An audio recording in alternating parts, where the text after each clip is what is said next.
नमस्कार, आदाब। आप देख रहे हैं फानूस टीवी चैनल को सब्सक्राइब करें, फॉलो करें, लाइक और शेयर करें। देखिए इस वक्त की बड़ी खबर पे। रुड़की नगर निगम के सफाई कर्मियों से आज हड़ताल कर दी है, जिससे निगम क्षेत्र में सफाई व्यवस्था पूरी तरह से चरमरा गई और जगह जगह कूड़े के ढेर नजर आए। दरअसल देवभूमि निकाय उत्तराखंड संयुक्त कर्मचारी महासंघ के बैनर तले सफाई कर्मचारियों ने अपनी लंबित मांगों को लेकर आज हड़ताल की हुई है, जिससे शहर में सफाई व्यवस्था पूरी तरह से चरमरा गई। उतना ही नहीं, नगर निगम परिसर में साफ सफाई के हालात भी बद से बदतर नजर आए। सफाई कर्मियों ने नगर निगम के खिलाफ नारेबाजी करते हुए नगर निगम पर गंभीर आरोप लगाए। वहीं सफाई संघ के नगर महामंत्री नरेश घोगलिया का कहना है कि वे वर्षों से पूरी निष्ठा के साथ शहर की सफाई व्यवस्था बनाए हुए हैं। इसके बावजूद उन्हें मूलभूत सुविधाओं, समय पर वेतन, नियमितीकरण और अन्य वैधानिक अधिकारों से वंचित रखा जा रहा है।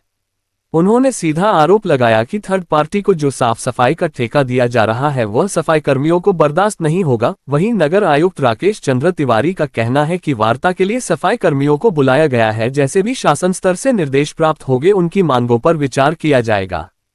चैनल का धन्यवाद, जो समय समय पर आप हमेशा जब भी कर्मचारी को समस्या होती है आप तुरंत हमारी मदद के लिए आते हैं, हमारी आवाज़ को 7% उठाने के लिए आते हैं। हड़ताल करना कोई एक बड़ा विषय नहीं है, लेकिन मजबूरी भी हमारी है। हमारे नगर निगम में 2003 से लेकर अब तक 20-21 साल हो गए स्वच्छता समिति आउटसोर्सिंग कूड़ा वाहन लगातार कार्य कर रहे हैं, जिसको पक्का करने के लिए बोर्ड प्रस्ताव भी पास हो चुका है। 3 मार्च 2025 में बिंदु संख्या 1 पर प्रस्ताव पास है कि इनको नियमित किया जाए। हमारा नगर निगम नगर आयुक्त महोदय और महापौर महोदय से भी हमारा निवेदन है, जब बोर्ड में आप करोड़ रुपए की संपत्ति पास करा सकते हो विकास कार्य के लिए, तो आप ये प्रस्ताव पास करा सकते हो कि इन कर्मचारी को पक्का किया जाए। और मेन हमारा मुद्दा ये है कि नगर निगम रुड़की में नगर आयुक्त महोदय और मेयर द्वारा मतलब एक थर्ड कंपनी को ठेका दिया जा रहा है, ताकि नगर निगम से हमारा हाथ मतलब रोजी रोटी चली जाए।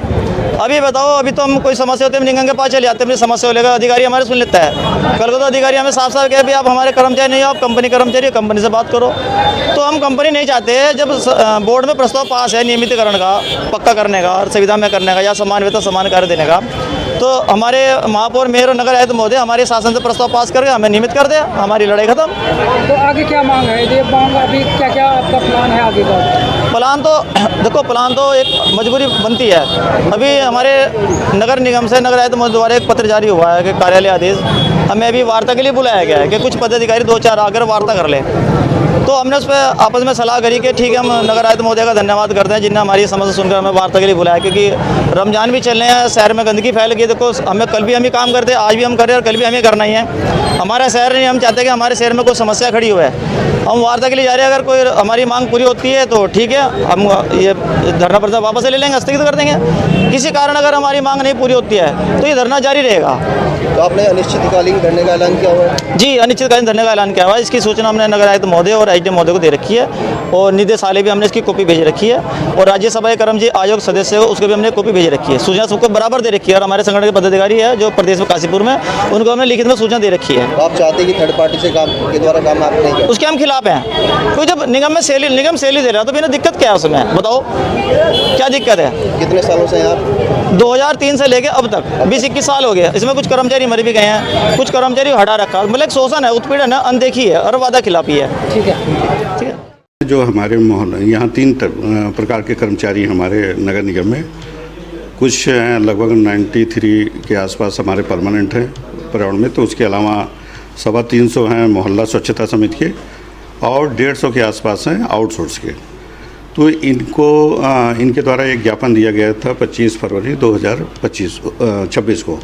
इनकी मुख्य मांगें थी कि जितने पर्यावरण मित्र हैं जो आउटसोर्स या मोहल्ला स्वच्छता समिति के हैं, उनका वेतन 30,000 किया जाए। तो चूँकि पूरे राज्य में कहीं भी अभी पर्यावरण मित्र का वेतन नहीं है 30,000, तो हमने उनको रिप्लाई दिया उनके लेटर के क्रम में कि ये शासन स्तर का मैटर है और शासन स्तर पे जैसे भी कहीं भी लागू करते हैं हम आपको उसमें जो डायरेक्शन होगा उसके अनुसार कार्रवाई करेंगे। दूसरा इनका ये था कि जो 60 साल से ऊपर के यहाँ आउटसोर्स या उसमें मोहल्ला स्वच्छता समिति में कार्य कर रहे हैं, उन कर्मचारियों को 60 साल से ऊपर वाले को भी यहाँ रखा जाए और उनसे कार्य लिया जाए। तो चूँकि जो गवर्नमेंट के रूल्स हैं उसमें किसी भी कर्मचारी जो अधिवर्षता आयु पूरी कर लेता है, चाहे परमानेंट हो चाहे स्वच्छता समिति हो या आउटसोर्स, उनको हम नहीं रख सकते। तीसरा इनका है कि जितने भी 2003 से 2024 तक कार्य कर रहे हैं इसमें स्वच्छता समिति और आउटसोर्स, ये स्वच्छता समिति और आउटसोर्स का दर्जा अभी संविदा का भी नहीं है। आउटसोर्स में होता है कि जब हमारे कर्मचारी कम होते हैं तो हम फर्म के माध्यम से कर्मचारी मंगाते हैं, वो फर्म जो है कर्मचारी सप्लाई करती है, हम उनके जो देयक होते हैं वो फर्म को पेमेंट करते हैं। तो इनका कहना है कि 2003 से लेकर 2024 तक जो तैनाती हुई है सबको परमानेंट किया जाए।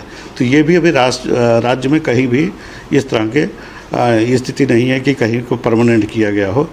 अभी जो कुछ समय पहले सुना होगा आपने संविदा में कि संविदा के कर्मचारियों को सम्मान कार्य और समान वेतन के साथ साथ जो 2010 के पहले तैनात थे उनको रेगुलराइज करने की बात की गई थी।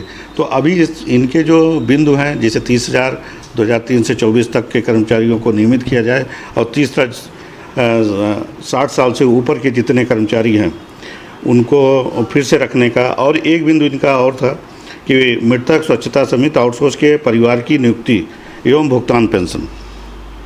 तो चूँकि कर्मचारी वह परमानेंट नहीं है इसलिए उसमें EPF ESI करता है, वो उसका देयक होता है, लेकिन पेंशन और इस तरह का कोई ग्रेचुइटी वगैरह नहीं होती। तो वो भी हमारे स्तर पे नहीं हो सकता। वो जब शासन इस तरह का कोई करेगा तो हम कर पाएंगे।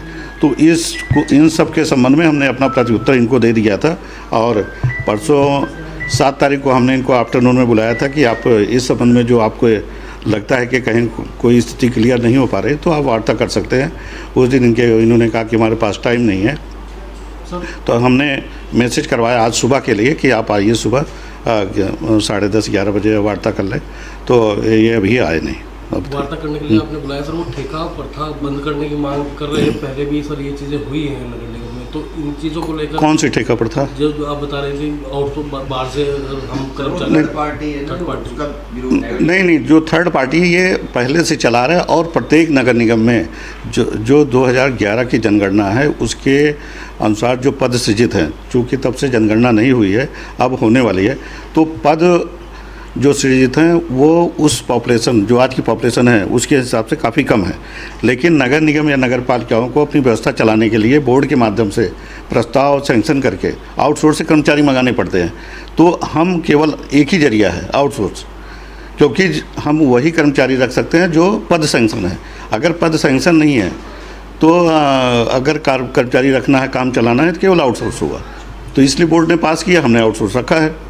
सर अब कैसे इनको मनाया जाएगा ताकि शहर की जो सफाई व्यवस्था है वो बाधित ना हो, क्योंकि नगर निगम में भी हालात सर सफाई की ज़्यादा खराब नजर आ रहे हैं। देखिए वस्तु स्थिति से आप देख रहे थे फानूस टीवी। हर छोटी और बड़ी खबर के लिए फानूस टीवी देखते रहें। नमस्कार।